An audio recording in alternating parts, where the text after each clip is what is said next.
Our youth can't raise themselves, and our youth can't raise each other. But why? Why can't humans, just like animals seemingly do, just grow up and get on with their lives? I mean, mosquitoes don't need to go to school. And my dog, when she had puppies, I watched very closely. She was a fantastic mother, and yet I knew she had never witnessed a birth before. She was born knowing how to be a great mum. But even dogs are more fun to be around when they're trained. Don't jump. Don't be snappy around food. Sit on the mat when you come inside. Don't hassle the cat.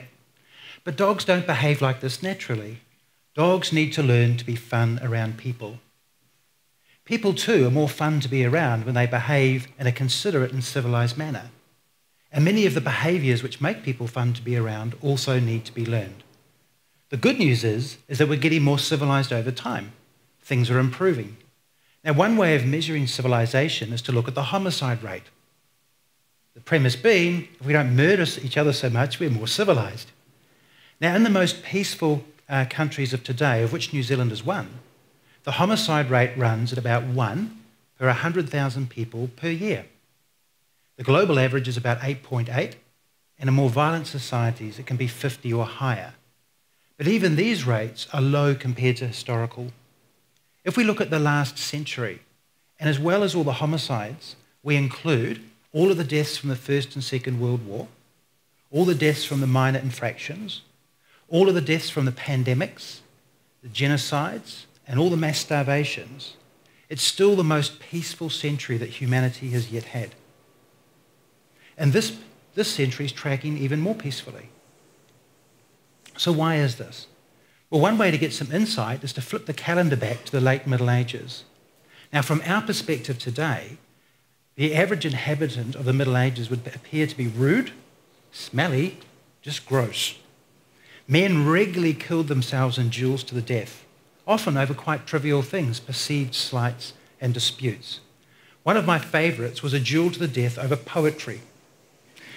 And when some poor lad lay dying on the ground, as was customary, someone ran over with a pen and a quill to capture his pithy thoughts.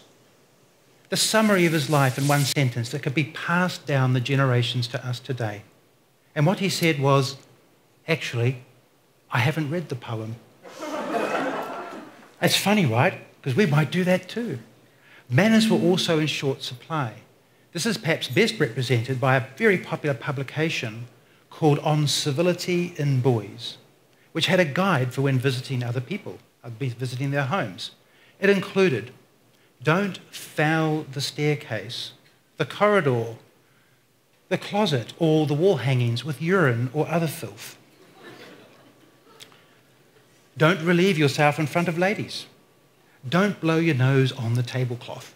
All good advice, but not the things we'd expect to have to tell a 13-year-old boy today. But it wasn't just boys behaving badly. People across society lacked manners and general social skills. So there were lots of disputes, lots of arguments.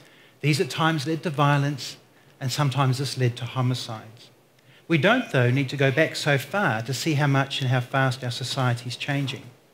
Just consider, since the 1970s, about how our collective attitudes have changed to homosexuality, smoking, drink driving, men beating their wives and children, men taking advantage of women in the workplace, or violence on the sports field or on the sidelines. This rate of change is ongoing and generally for the better. Consequently, modern life requires sophisticated social skills to participate. It's no longer okay just to do what you feel like when you feel like doing it. With all the fast food outlets and the junk food that's in our supermarkets, even eating requires quite a lot of knowledge and behaviour regulation. Imagine if your only diet advice was just eat what you want, as much as you want, whenever you want it. Wouldn't be the best outcome. Similarly, if our life advice was just do and say whatever you like, whenever you feel like it, without regarding the consequences to others, it probably wouldn't be very helpful either. So what does this mean for our youth? Does it mean they must learn an ever-expanding code of conduct to deal with the increasing demands of a modern society? I don't believe this is possible, let alone practical. So let's go back to our first point. Our youth can't raise themselves, and our youth can't raise each other. If we do have a cohort of youth who are left to raise themselves and each other, it's most unlikely that they'd arrive at a set of social skills and behaviours that would match those that have been developed over hundreds of years and millions of people and led to our more peaceful society today. Equally, it's unlikely that if we take a competent youth who's surrounded and supported by caring adults, that he won't become a valued member of his own society. So I've spent some time thinking, what is it? What can we teach our youth that will help them not only participate in the society we have today, but to take us all forward in the future? And I have 3 points. The first is, don't let your emotions become someone else's problem. The second is, own your emotional response to others' behaviour. And the third, you are strong when those around you feel safe. So let's just spread those out a little. The first point, don't let your emotions become someone else's problem. If we share emotions like happiness, delight, appreciation, it's most unlikely to result in conflict. But if we strongly share emotions like anger, resentment, frustration, then it's likely that will be met by equally strong and negative emotions, and the escalation can continue. Now, the escalation may not result in a duel to the death, but it might result in some road rage, or maybe an argument, or even a fist fight, or a relationship breakdown. It's okay to have emotions. We're not saying don't have emotions. It's just when we do, we need to do so in a manner that we don't make it someone else's problem. It's worth noting that virtually every violent incident and every homicide involves an escalation of emotions. Own your emotional response to others' behaviour. How many times have you heard someone or yourself say, "You make me so angry"? Really? Everyone else needs to behave in a way to manage my emotions? I don't think so. Imagine if in my talk today I make some people angry, some people are bored, and some people are happy. So am I being aggravating, boring, or entertaining? Surely I can't be all three at once. We all need to own our emotional response. If in fact someone else does make us feel angry, often it says as much about us as it does the other person. You are strong when those around you feel safe. One of the things I do in my community is run a karate club. And one of the reasons I run this club is so I have the opportunity to spend time with and nurture young people. And around the time of the first grading, I ask them a question. So what is the measure of a man's strength? And I often get told, big biceps. People do what you tell them. People don't mess with you. And I say no. The measure of a man's strength is when people feel safe around you. Because people will never fear your strength. They will only fear your weakness, your lack of boundaries, your lack of consideration, your lack of respect for others. You are strong when people feel safe around you. But sadly, these aren't the messages our youth are generally getting today. So where to from here? Well, put simply, we as adults, the community, need to spend time with our youth. And these things we've talked about can't be learned in 5 minutes. It's more likely to take 5 or 10 years. And they cannot be learned in a classroom setting alone. They most certainly can't be learned in a boot camp or an institution. We as adults need to spend time with our youth, model the right behaviours, and nurture them when they, just like we did, get things wrong. So with that in mind, mentoring. I've been a mentor now with Big Brothers Big Sisters for 15 years across 3 relationships. And this has been the best thing that I've ever done for me, let alone the boys that I've mentored. Mentoring is about friendship. Mentoring is about emotional safety. It's about providing a safe harbour where a child can come and learn to be themselves, imagine who they're going to be, what their future might be, and we can illuminate a path to that future.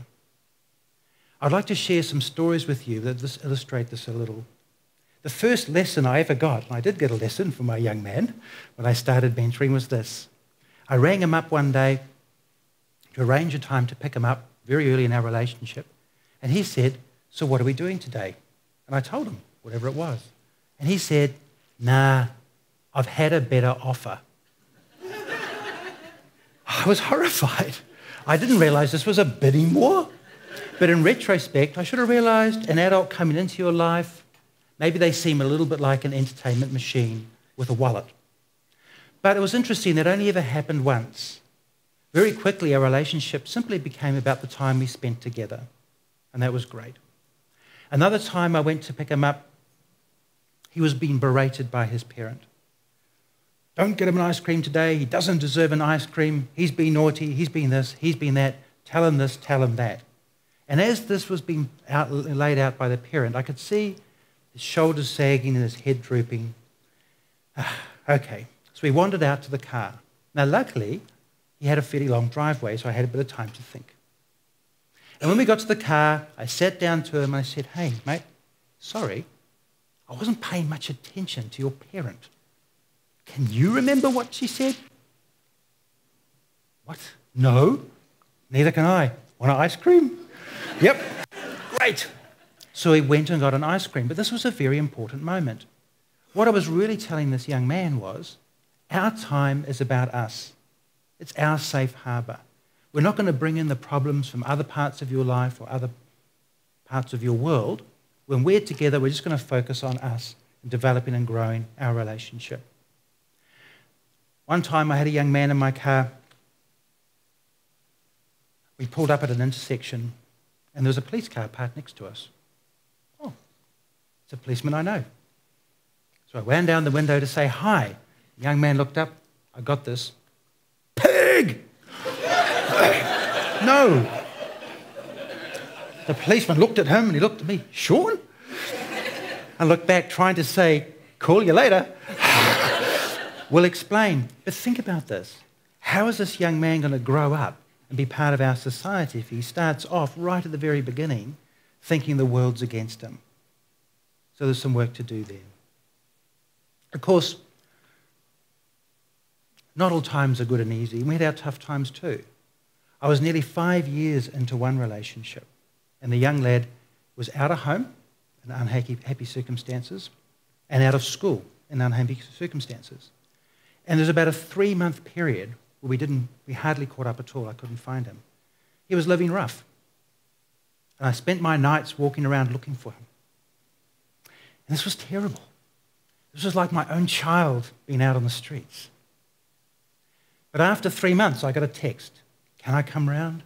Oh, yes. And when he came around, he said to me, you need to be my dad now. That's fine. And I realized then how important mentoring was for this young man. That 5 years of investment, all those ice creams, walking the dog, doing the fun things around home, was for this moment. So when he met this fork in the road where he can go left, he can go right, he took the right turn. He had somewhere safe to go. I've got no idea what would have become of him if he hadn't had that opportunity. That's about 10 years ago now, and he's grown up to be the most lovely young fellow. Toward the end of our relationship, because in Big Brothers Big Sisters, we aged the children out at about age 8 on their 18th birthday, he looked at me and said, so you're going to get another one? The answer was yes. In fact, it was kind of been arranged. So I looked at him and said, no, because it was obvious we had some further distance to walk together. And now it's been about 8 years since that relationship ended formally, but we still contact each other every week. We're great friends, and he's like a member of the family. Now, in my view, the way we raise our youth has suffered in the pursuit of cost-effectiveness and convenience. Whether it's teacher-pupil ratios in school or just us as adults pursuing our own interests. We need to live for our children and youth, not in spite of them. Just imagine if every young person who needed a mentor had a mentor. Within 20 years, our society would be a dramatically better place. So in summary, if we want to live in a more peaceful and friendly society, we, the adults, need to reach out, spend time, and mentor children. And if we can't, then let's support those who can. Thank you very much.